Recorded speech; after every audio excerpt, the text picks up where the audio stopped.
गणपती बाप्पा मोरया. चला मग करंजी करूया. खोबऱ्याच्या करंजीसाठी साहित्य: खोबरं, गूळ, गव्हाचं पीठ, विलायची पावडर, जायफळ पावडर आणि सुंठ पावडर, तूप, तेल, मीठ आणि पीठ. मैदा घेत आहे. पाव किलो मैदा आहे हा. ऑइल 2 चम्मच घेत आहे. ते मी मोहन घालणार आहे. तर आता मोहन चांगलं कढवलेलं आहे ते घालणार आहे मी.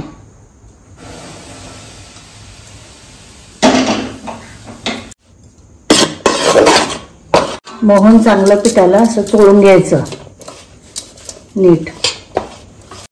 आता पाणी घालून थोडं थोडं पाणी घालून मळून घ्यायचं पीठ.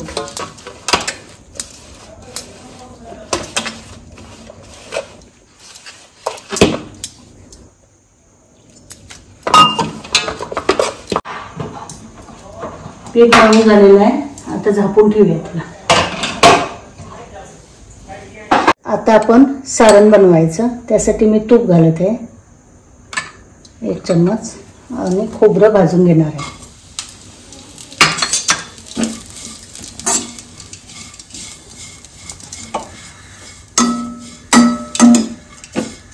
खोबरं भाजून झालेलं आहे.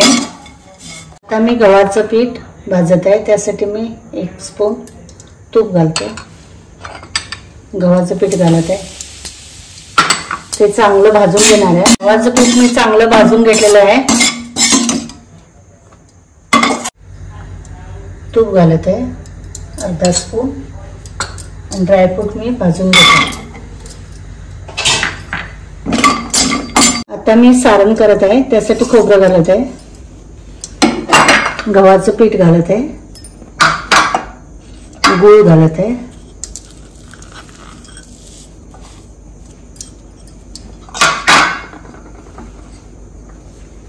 ड्रायफ्रूट पावडर घालत आहे. हे पाहिजे तर घालू शकता, नाही घातलं तरी चालतंय. मनुक्या, इलायची, सुंठ आणि जायफळची पावडर आहे. आता हे मिक्स करायचं. गूळ चांगला मिक्स केला. आता सारण तयार आहे आपलं. असे छोटे छोटे गोळे करून घ्यायचे पारीसाठी. पारी लाटून घ्यायची.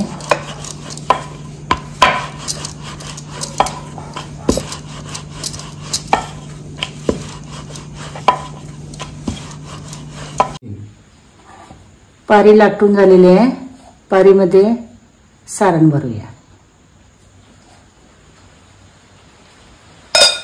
पाणी कडेने लावायचं असं.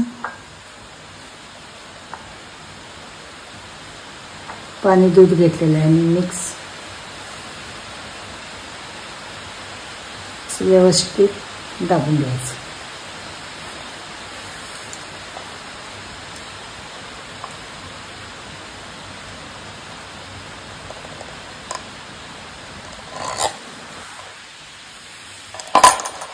आपली करंजी तयार आहे. करंजी तळून घेऊया.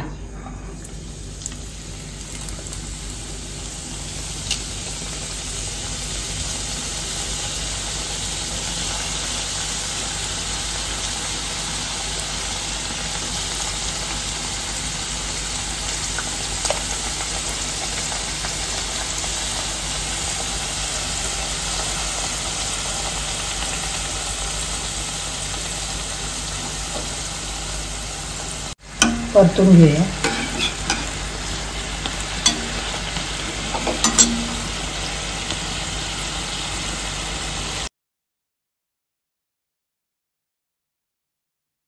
खोबऱ्याची करंजी तयार आहे.